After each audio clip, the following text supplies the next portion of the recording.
Last week with the Pokemon Presents, I feel like I was a little bit negative. So let's talk about all the current mainline Pokemon games on the Nintendo Switch. Go through what I like and what I don't like about them and all of that fun stuff. But if you love Nintendo, you found your home. Come on in.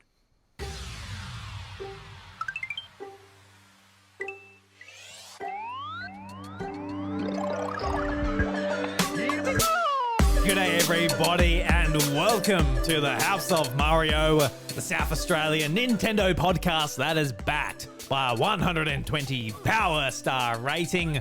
I'm your host Drew Agnew and the doors to episode 253 are open.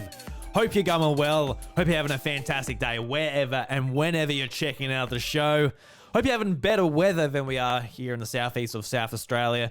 We had beautiful spring days and now it's just gone to just absolute coldness and overcastness. My gosh. And this weekend we actually decided to go down the coast and have a nice family getaway. But won't be going down the beach. I think we're just going to be staying inside the house. And I actually don't mind staying, just cozying up, when you go away and, chill out and have some fun. Especially, us gamers. It's nice just to cozy up and play some games. But now with an 18-month-old, it's not quite the same. You can't just bring out the Switch and play that all day. And, it's worth it. I love him. But would be nice to not have to make him not smash plates and things like that. He loves going through cupboards. And who could blame the little fella for going through cupboards? Golly gosh. But it's also one of those things too. It can't be that cold because I'm in a t-shirt and shorts for anybody that's watching on youtube.com/iDrewby. And sometimes I get some side eyes from people saying, why are you wearing shorts, mate? It's that bloody cold. And you know what I say to them? I say, well, wouldn't it be a bloody shame if I was to cover up these hairy stems? Look, what a shame. Who'd want to bloody cover up these bad boys? But that's not true at all. I'm just a little bit lazy. Shorts are that little bit easier to put on. So I appreciate it. Shout out the shorts. So having a great week so far. I hope you are too. But this week, I really haven't played many games. I've been trying to get back out of my gaming rut over the last couple of months. Last week went quite well. I played a couple of shorter games. I really enjoyed them. Some of my favorite games of the year, to be honest with you, even though they were only 4 hours and an hour and a half with Planet of Lana and Vemba. But this week, I really tried to jump into, what's it called? Stray Gods, the musical RPG. And man, I started it and I fell asleep straight away. And that's sort of nothing to do with the game, but just the time I was able to start it at night time. I got into bed, I put the headphones on, and I was really looking forward to jumping into it. An Australian-made game from a team in Melbourne. And I started and got like halfway through the first song and I fell asleep. I didn't fall asleep like the classic dad where the Switch just falls off the bed. I said, oh, look, I'm too tired, and I put it on pause. And that was sort of my gaming experience. But when I was thinking about what I'm going to talk about on the show, because I'm like, seriously, I haven't played much. I'm like, wait a minute, I have been playing something technically. This week I've been going on a lot of walks and been doing a lot more runs. And because of that, I've actually opened the Pokemon Go app on my phone a lot more. Because on my iPhone with Apple Fitness, it automatically syncs over the Pokemon Go. So steps for eggs and just your weekly distance that you travel all get synced up, which is really useful. I remember how you had to have the app open towards, in 2016, which is nuts. So yeah, it's been great getting back into Pokemon Go. I've been sour on it for a while. I've been sour on a lot of Pokemon products just in general. So it's been great to be back into Pokemon Go, and I'm not really doing too much. I'm just doing what I'm usually doing, running and walking, but just catching a few Pokemon and doing that too. But I ran into somebody that I've actually been meaning to catch up with more, and I met them through Pokemon Go. Shout out to Brendan if he's listening to the show. But he mentioned that there's an event at the end of this month with, was it Diancie and Mega Diancie? And I only know about that because of the Pokemon Presents. So I guess the marketing cycle worked. So congratulations, Pokemon Company, for the marketing cycle. So I probably will actually put some money down if we work out a time to, catch up and go around as a group. I'm actually looking forward to it. So yeah, I'm looking forward to getting back into Pokemon Go. It's been a while. I really enjoy it, and it's probably honestly one of my favorite games. It truly is a great game. It's just some frustrating just changes to like the prices and the microtransactions and things like that. I really can't see myself, spending money on it. Everything's just so expensive. Like if you want to do a remote raid, it's about $2 to do it.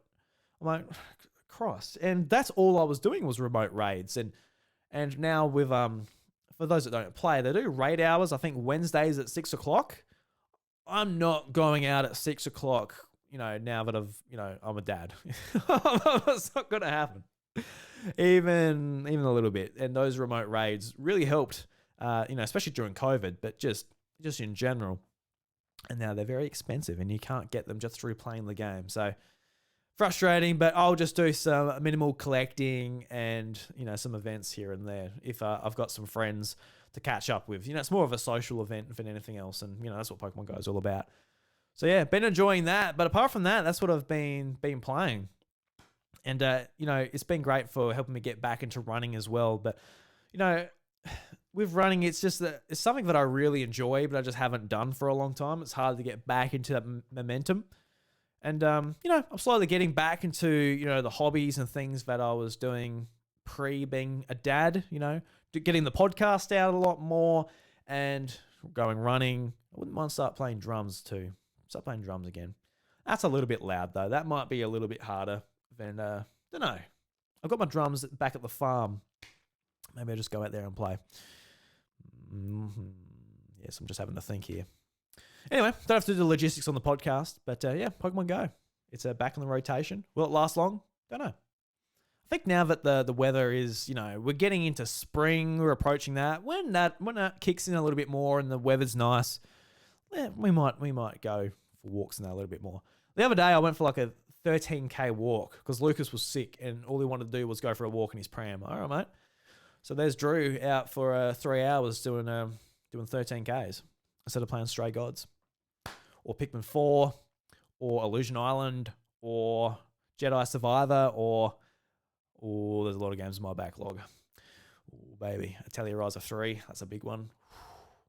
But I'm out walking my son. Before we move on, let's jump into some housekeeping. This is where I just want to let you guys know how to support the show. You can go over to youtube.com/iDruby, where I have the podcast episodes in full, including the sleepover episodes. This week's episode was with Alex Harding. He started his own business called the NDXP, where he helps small independent developers market their games locally here in Adelaide, South Australia. So, big shout out to Alex. It was great having him on. I appreciate his time, and I'd love you guys to go and show him some love, for his business and everything like that. Go and check that episode out. It was a lot of fun. And I got an episode coming out later this week, Friday as well. So be sure to check that out. We're doing clips of the House of Mario podcast over at youtube.com/iDruby. And this is great if you just want to, check out a little bit of the show. Don't have to sit down for the full hour or so. And yeah, it's going quite well. And I will say, if you have anyone that would be interested in the content I do, be sure to share it, whether it's the full podcast on podcast services or just clips on YouTube. It really does help. That is the best way we can grow on the podcast services and YouTube. So yes, with your help, you'll help make this house a home and keep the emotional lights on in my heart. So thank you very much. And let's keep making an awesome Nintendo podcast. So my gaming challenge this week, like I just said, is very much in the dumps. Haven't made any progress on any games this week, and it's been a little bit of a shame, apart from running around with my son playing Pokemon Go. But sometimes you just get weeks like that where, everything doesn't work out. Son's been sick. I've been tired. It all just meshes together to make a non-gaming productive week, unfortunately.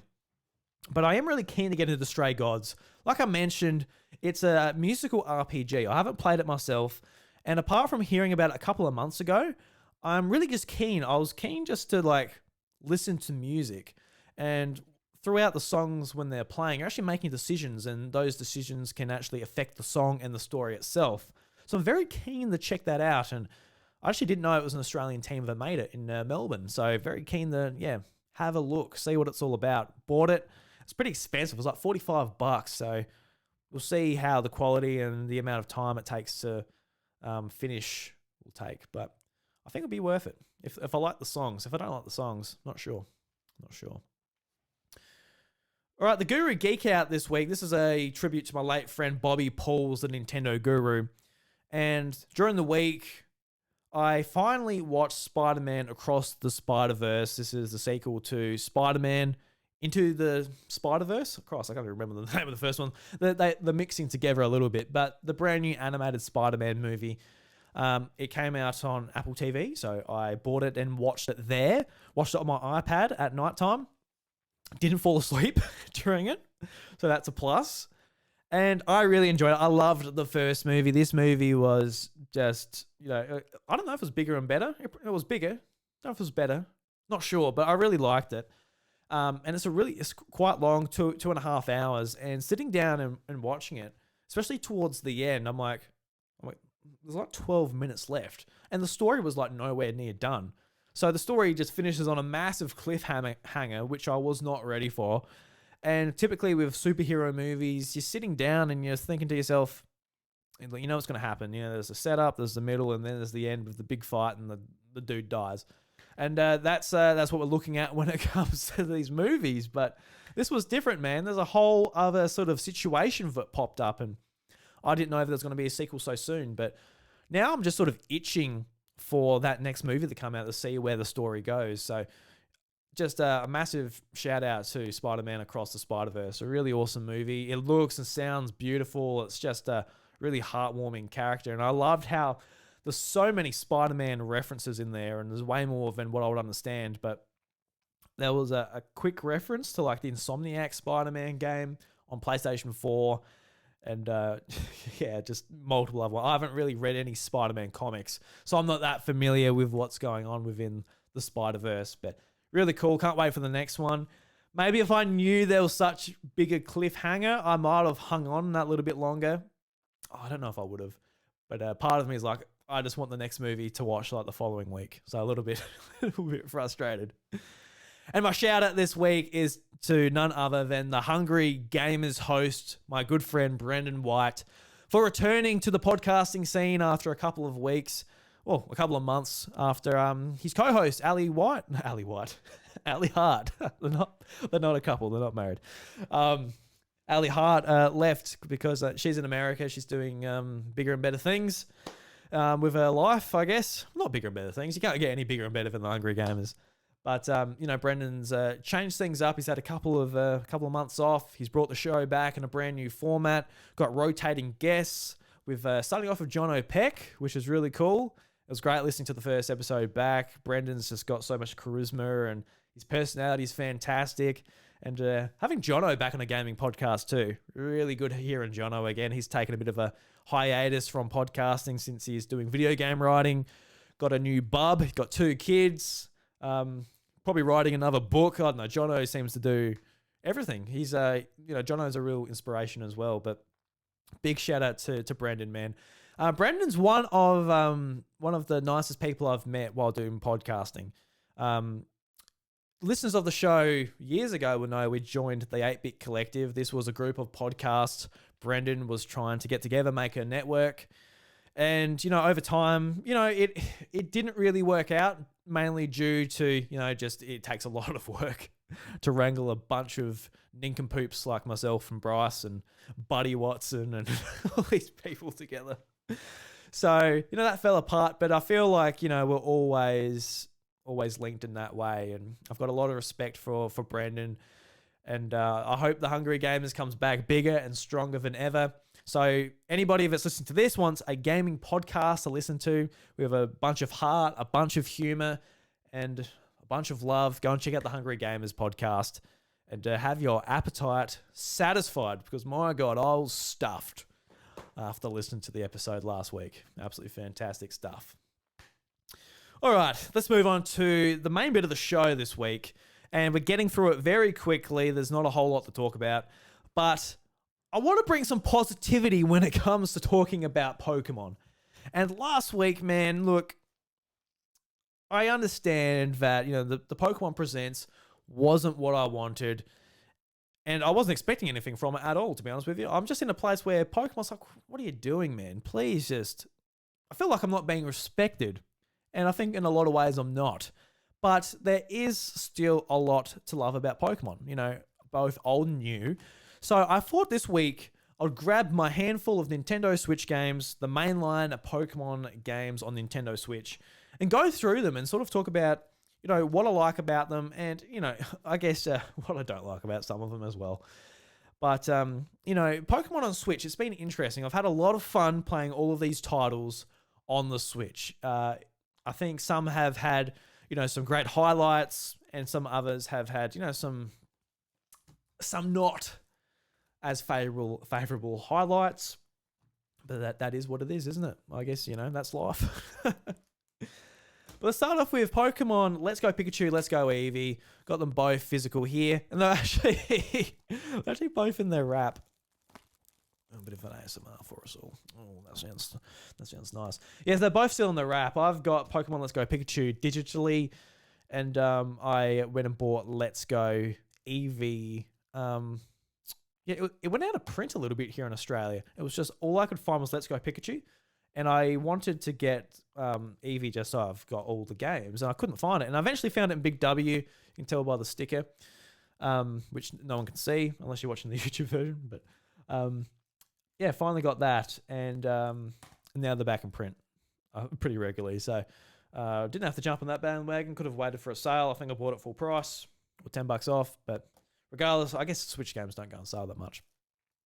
But these are the biggest detour Game Freak have taken on the Pokemon series, especially up to this point where, it's still an RPG, it's still from Game Freak, but they completely changed the battle system and everything that's done in the games to make it a more appealing, experience for casual gamers, especially coming from Pokemon Go. Hence the name Pokemon Let's Go and the interactivity with the mobile app. But this was the first game to come to Switch, and I was really excited for these games. It was a retread. There was a lot of discussion about, catching wild Pokemon with motion controls, a lot like Pokemon Go without the battle system. And also just battling trainers as well. There was nowhere near as much mechanic as other Pokemon games. There was no abilities, there was no hold items. And it was just the original 151 Pokemon in the game as well. So a lot sort of changed to make it more appealing to casual players. But even as a hardcore fan, it was fun to relive the experience of Pokemon Yellow, but have it in a different light. If you've played Let's Go Eevee, obviously you get a completely different Pokemon. I played Let's Go Pikachu because I love Pikachu. Pikachu is like one of my favorite Pokemon. I know that's trite. I know that's boring. But it's just how it is. Nostalgia is a powerful tool. But I loved going through these games. I love how they look too. They look vibrant, colorful, and they're probably they are the best looking Pokemon games. I know that they're the most simple, so that's the most easiest to pull off, with the region very much being like they were on the Game Boy version. But just really nice aesthetic with every Pokemon following you. And just really fun games. A great sort of romp to go back through Kanto and try games as well. But I play these games for like 90 hours, I think. So I put a lot of time on that. And that's because of the shiny hunting. The shiny hunting was a lot different in this game. How you could actually see Pokemon in the overworld for the first time. So there was different mechanics where you can get chains by catching a Pokemon a certain amount of times. And those chains up to the shiny chance within the games themselves. And I spent a lot of time doing this, and you see like Pokemon pop up and it's shiny straight away. It's like the first game where shinies were visible in the overworld. Even to the point now where Pokemon Scarlet and Violet, the shinies aren't visible in the overworld, which is frustrating. It'd be fun if you could do it in that game too. But yeah, man, I spent just a lot of time shiny hunting and having a great time at Kanto. So if anybody's looking for just a real casual Pokemon experience, or maybe experience for a child or someone who doesn't play games, Pokemon Let's Go Pikachu and Let's Go Eevee is by far the experience I would recommend the most, even all these years later. And I think it feels such a good spot that I really don't think we need sequels to Let's Go. Maybe on another console, yeah, fair enough, because it's, it just updates with the brand new hardware and allows maybe another generation to, get into the Pokemon Go and Let's Go scene. But as far as Switch goes and in the next couple of years, I feel like this is the easy game to point casual players towards. We don't need a Pokemon Let's Go Johto that does the exact same thing, but in Johto with different Pokemon. I feel like this is fun. It's fine for what it is. It's stripped back. It's casual, and it plays great just for what it is. Even for if you're a hardcore Pokemon fan, I think it was just a nice change from the more casual Pokemon games. But it wasn't until the year later we got Pokemon Sword and Shield. I'm dropping my games. We got Pokemon Sword and Shield. And these games, they got a lot of flack. And, rightfully so in a lot of these aspects. And it was one of the most controversial lead-ups to a launch I've ever experienced in my whole life. I don't know what the hell was going on at E3 2019. Junichi Masuda basically said that the Pokédex, the Pokemon available in the games, they're going to be stripped back. You're not going to be able to catch or even obtain or send over all your Pokemon. It's going to be limited to 400 Pokemon at launch. And, this was a concern for me. And it wasn't the same concern a lot of other people had. I saw a lot of arguments being like, oh, look, what if you've played with Gengar, say, your whole life, and now you can't play with him? It's like, just play with a different Pokemon, man. Have another team. It's fine. Try something else. But why I had a bit of a lot of concern for it was just the whole fact that Game Freak, you could see they were really pushing up against their limits when it was coming to making 3D games on a HD console basically every year. And you can see those constraints. And from a producer standpoint, I can see just it's a very smart move. Like, all right, let's limit the Pokemon and we can put down the scale and we can still output on the same output we've done for the last few years on DS, which was, not a 3D system. It was sort of 3D. Like Pokemon Heart Gold, Soul Silver are actually technically 3D, but they don't look 3D. But that doesn't really matter. This is like, the Switch was a lot more to develop for. So you can see those constraints sort of butt, especially with Sword and Shield. But for the most part, I think really positively about Pokemon Sword and Shield. Whenever I hear people talk about Pokemon, these games get slandered quite a lot. And I think why I really like these games is just they have fantastic atmosphere. And the Galar region is based upon the UK, so a very different sort of theme to the other Pokemon games. Well, I guess Kalos is French, but we've got European countries. But in the UK, it just felt a lot different. And I'm a sucker just for the UK in general. I really like the atmosphere, whether it comes to sport or just the countryside. And this game really did capture all of that. I actually loved the Galar region, and I would like to see it come back in some ways, maybe in a bigger and grander way in the future. But I loved all the new Pokemon introduced, oh, I forgot his name. He's one of my favorite Pokemon. It was in the recent Pokemon Presents too. Applin. Applin. The apple, the little dragon worm thing that crawls into an apple to hide because it's shy. I love that concept. I reckon it's awesome. It evolves into Appleton. It just evolves into an apple pie. Oh my god, I love it so much.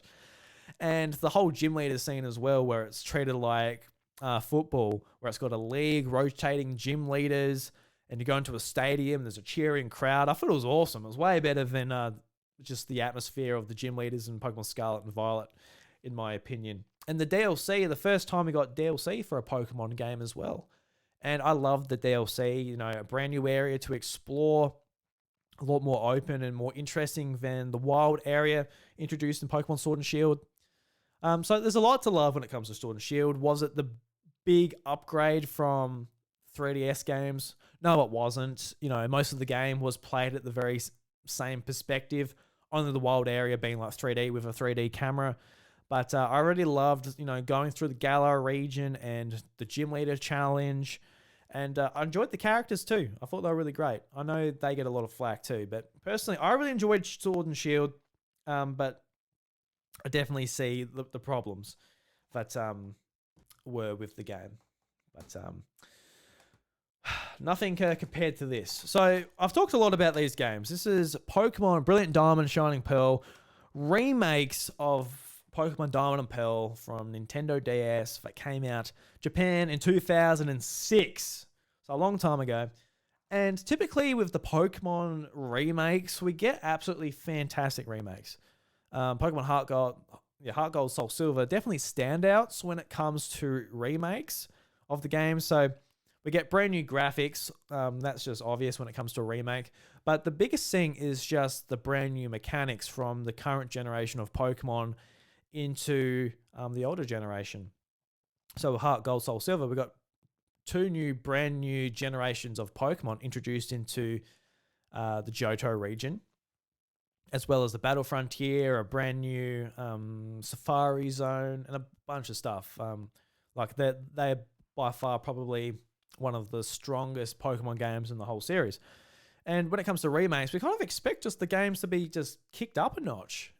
Even with ORAS, Omega Ruby Alpha Sapphire remakes of Pokemon Ruby and Sapphire on the Game Boy Advance, those were big step-ups as well. We got basically a brand new story or remix of a story introduced with Mega Evolution, new areas to go to, heaps of brand new Pokemon into the game that were introduced in prior generations after the initial game's launch.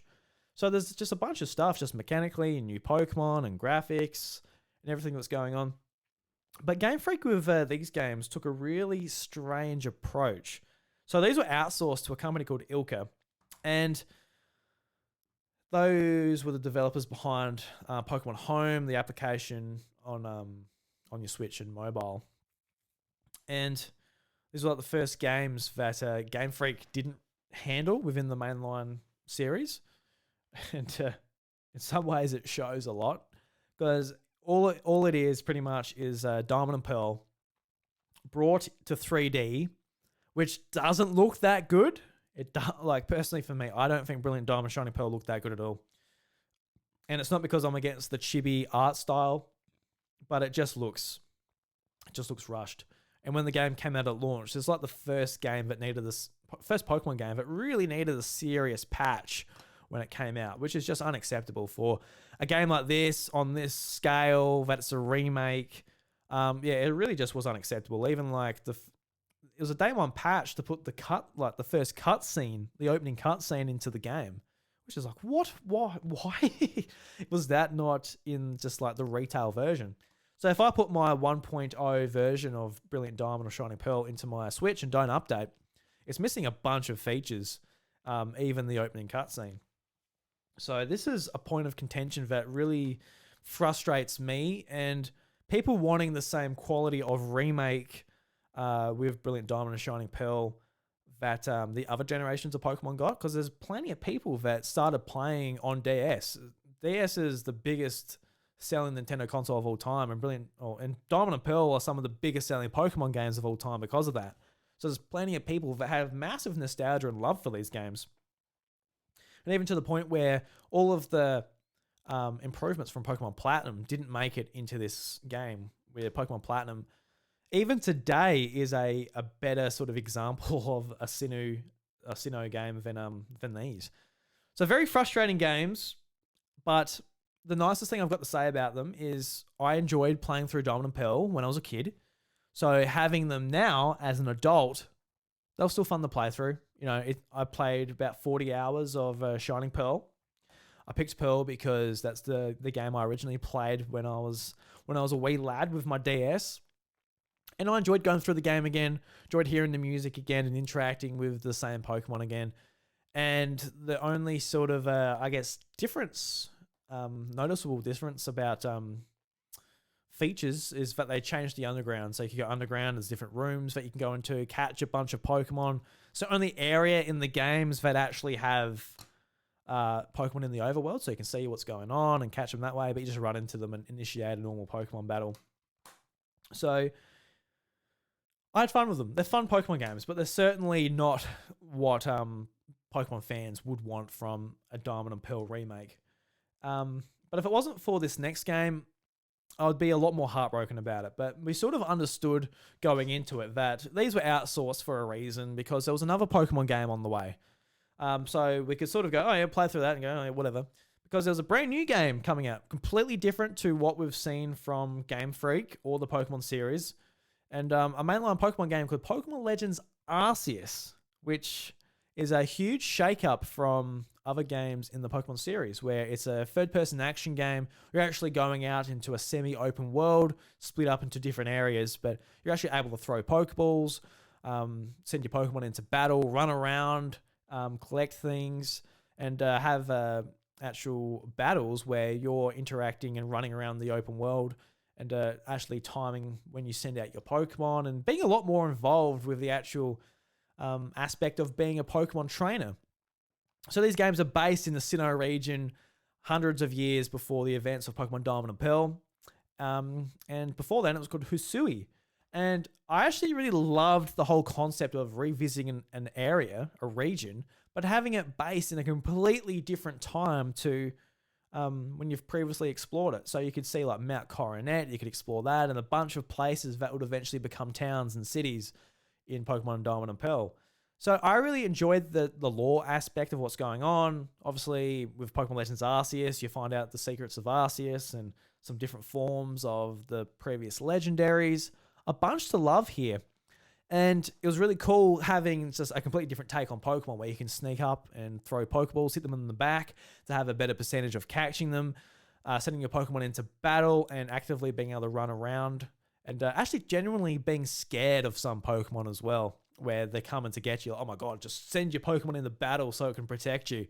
Just like you would in real life if there was a wild Pokemon attacking you. Oh my God, you're just like trying to get to your pockets. Where's my Pokeballs? Where's my Cypher? For goodness sake, Cypher, save me. This Grumble's going to gobble me. Ugh.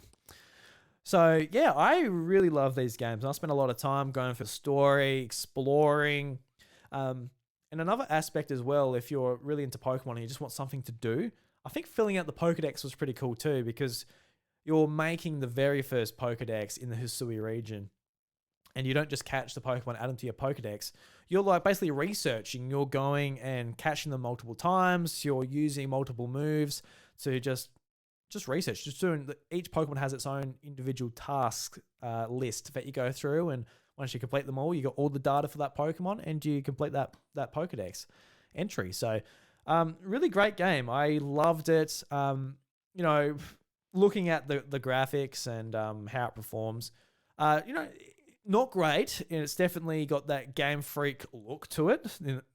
Game Freak have established now that they have a look to their Pokemon games on Switch, especially with Legends Arceus and Pokemon Scarlet and Violet. But I was able to ignore that. I was like, I'm playing a PS2 game, essentially. That's what it looks like. No offense, but it does. But it's just so much fun. It was just so much fun to be in the world of Pokemon and explore and be involved in this gameplay. And I really do hope they revisit the Pokemon Legends series and make it its own thing as they're going throughout more games.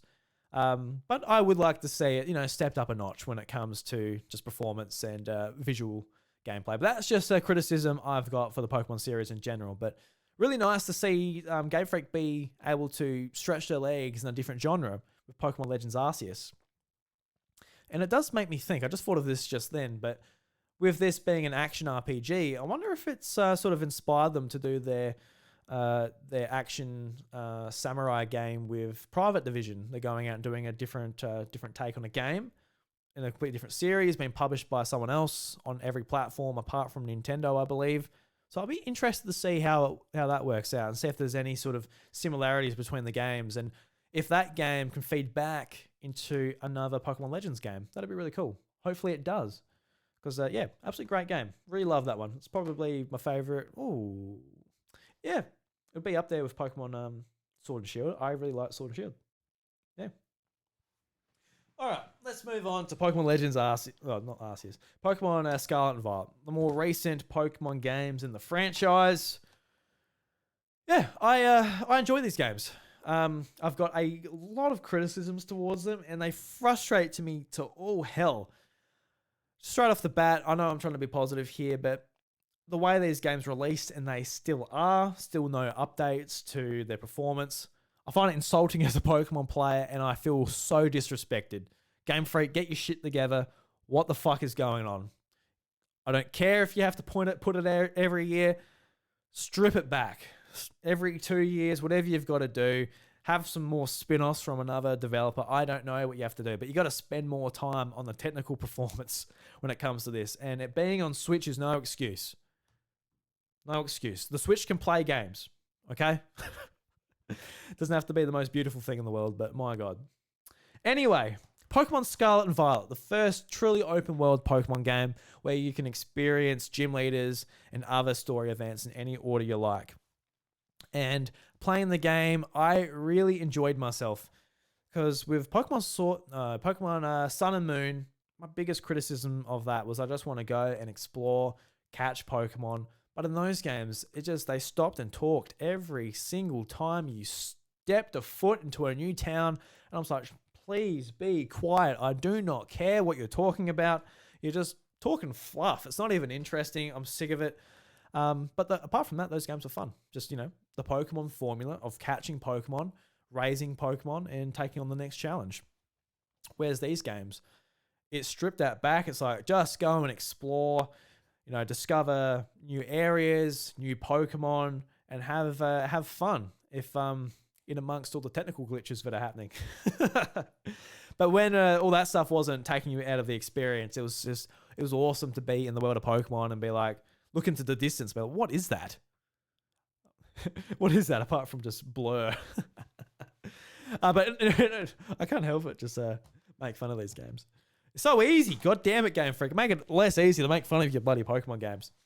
But going through and experiencing just brand new Pokemon, so much fun. It's like, what is that? You see like a little tiny little animal. Like, what is that tiny thing? Or a big Pokemon off in the distance. And it was awesome. I loved being able to explore and just find things for myself, as well as take on the gym leaders in different orders. I thought that was fun just for an exploration point of view. I think they need to work out a way to hone in the difficulty level a little bit more. I know that them just syncing to your level doesn't really work sometimes, but I was versing Pokemon like 20 or more levels underneath me sometimes. Like, oh, you go into a gym, you got no idea what level the Pokemon are going to be if you've just been exploring before you actually go to the gyms. Sometimes like, oh, am I in for a challenge or not? Then they got like level 20s when I got level 50s. I'm like, oh, okay. So I would like to see them scale a little bit more. I think that would be great if they scaled. But sometimes that brings in some other issues as well. But I think I would love to see just some difficulty levels when it comes to that. Like maybe set all of the gyms to like level 80 with great AI. So you've got to explore and use your resources to get to that beforehand. Not quite sure. It's at the end of the day, it's a family game, and I'm not looking for a big challenge. Sometimes I just want to get home from work and just have my what do you call it? What's the saying? My comfort food. There we go. I wanted to say fast food. I'm like, yeah, it's not fast food. Maybe it is fast food. It's just I was going to say cheap and shit, but let's not be that mean to Pokemon. It's my comfort food when it comes to Pokemon. I just enjoy playing it and having fun. So maybe I don't want that challenge necessarily. But when it comes to these games, the biggest highlight, I think, is just the creativity that goes into everything else the game does. The brand new Pokemon are great. I enjoy them all. They're not all my favorite, but I do like them. I had a lot of fun discovering them. Some really blew me back with the design that they had, and also how the story wraps up towards the end too. It didn't quite maybe make up for some other aspects, but the story wraps up in a really shocking and dark way, which is interesting. And it might be the most interesting part of the DLC coming out, where you're actually going back to explore Area Zero, which is some deep underground part of the region to go back into. So, don't know. I am sort of tossing back and forth whether I'll go back and actually play the DLC coming out September. But since I talked last week, am I really that excited for it? No, I'm not. But with Pokemon being my comfort food, maybe I need some comfort food to get out of my gaming rut. I'm playing some smaller games, but maybe I just need some good old classic Pokemon to get back into. Some brand new Pokemon to explore and catch and just get back into it that way. Not quite sure. But I'll probably get into it September anyway. But I've still got some Pokemon. I've still got some Nintendo games in the backlog, just in general. So we've got a lot of comfort food and stuff to get to. Got Pikmin 4, which I have not booted up yet, but I'm keen to. But that's my rough sort of thoughts on each Nintendo Switch Pokemon mainline game. I've had a lot of fun with them. I've have a lot of frustrations with them, but I've definitely had my fun with each one.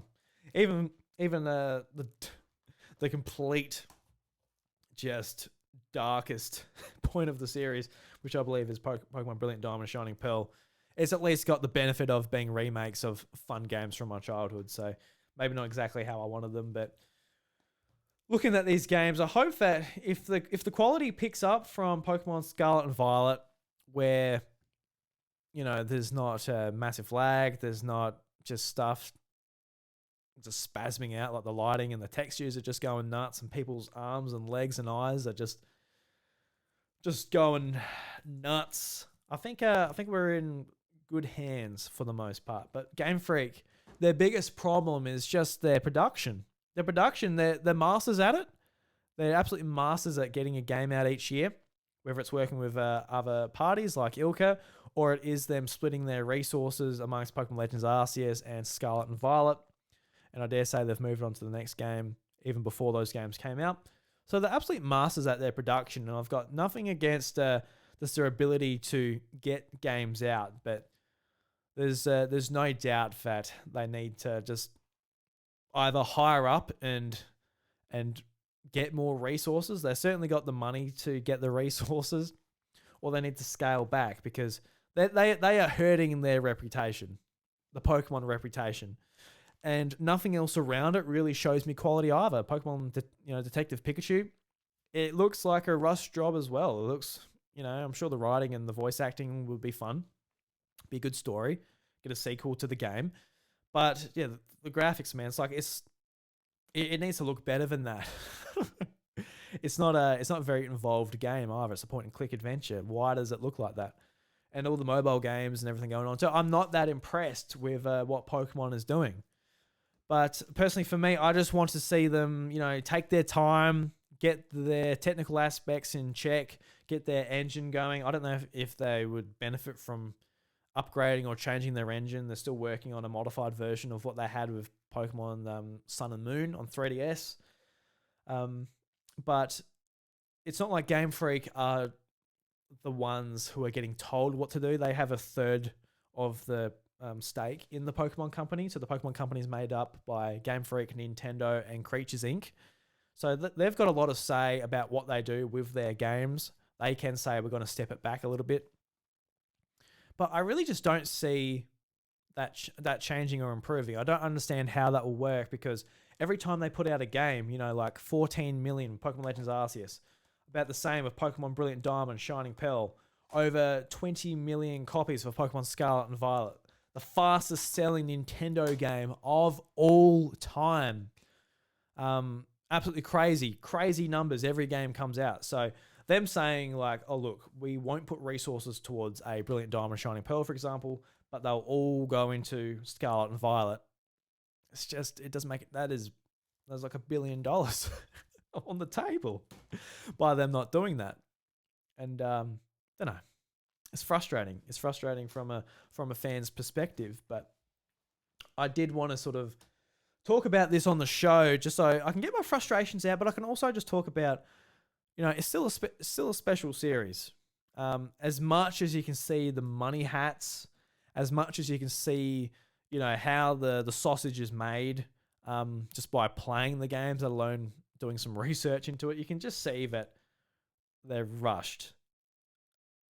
But they're fun, I guess. I don't know. I'm trying to look at the positive sides of things.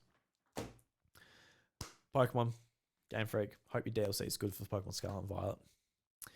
Hope so. Fingers crossed.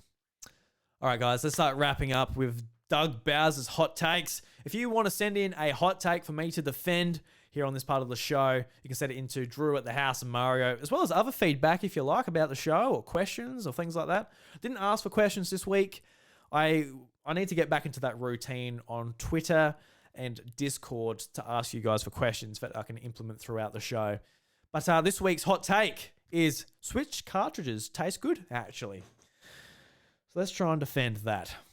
So let's jump into this for a minute, saying Nintendo Switch cartridges, they actually taste pretty good. Back on the launch of Nintendo Switch in 2017, we got the first taste of a Nintendo Switch cartridge. And I sat down with my good friend Bryce. We unboxed our copy of Breath of the Wild, and was the first thing I did put it into the Nintendo Switch, power it on, and start my adventure in Hyrule? No, it wasn't.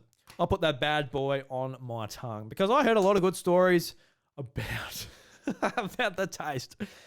And tell you what, I've got a Nintendo Switch cartridge here. Actually, just been talking about Pokemon Scarlet. How does Pokemon Scarlet taste? I think it tastes good, actually. Oh yeah, that's great. Oh yeah, that tastes wonderful. The bitterness tastes like a nice bitter candy. So delicious, so scrumptious. I could eat it for days. I might actually put some into my carbonara later tonight. Delicious. Oh, that was disgusting, actually. Doug Bowser, your hot takes are hot and shit. Hot and shit. Man. Anyway, thank God for Powerade. So everybody, thank you very much for listening to this episode of The House of Mario, episode 253. You can reach me on YouTube and social media at iDruby. And let me know what you thought of the episode with the hashtag on the go. Yeah, I think I came up with that because I was talking about Pokemon Go. There you go. So with hashtag on the go, leave it on Twitter or in the YouTube comments. Let me know that you got to this point of the episode. But until next time, guys, the doors to the House of Mario, they're closed. Catch you later.